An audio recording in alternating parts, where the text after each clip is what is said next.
Here at Sindhudurg, the claim is super specific.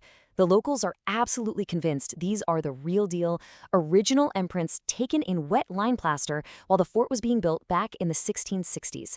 That would make them a direct, physical link to the man himself. And this brings us to a really crucial point. Beyond the physical spots, the real power of these imprints is in the human element. It's in the centuries of belief, the stories, and the faith that have kept this legend burning so bright. You have to understand, this isn't some dusty old historical curiosity. This is a living, breathing tradition. People visit these sites every single day. They offer flowers, they light lamps in a ritual called arti, and they touch the imprints to seek blessings. And on his birth anniversary, these places become the center of huge celebrations. And in the villages all around these forts, history isn't passed down through books, it's passed down through stories. You'll find elders telling the younger generations about how Shivaji visited their land, how he planned his famous guerrilla warfare tactics, the Ganimi Kava, and how to them, he was one of their own, a son of the soil.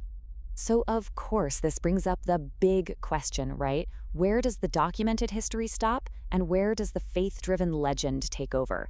It's a fascinating line to walk, so let's break it down.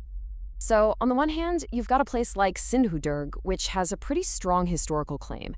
But then you have tons of other sites where the evidence is just this powerful, unbroken chain of stories, passed down for centuries. And while a historian might be looking for scientific proof for every single footprint, for the local folks, that distinction, it doesn't really matter.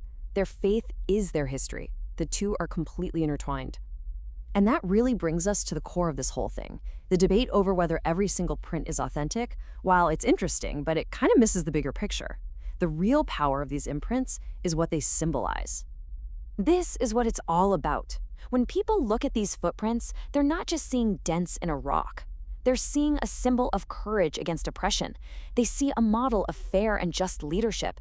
They see the powerful, enduring idea of Swarajya. And they feel a deep sense of protection.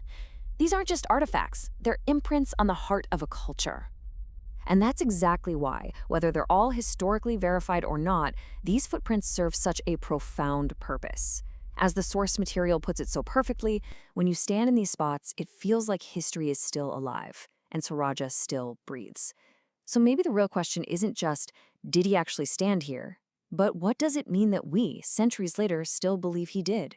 And that, well, that tells you everything you need to know about a legacy that is truly carved in stone.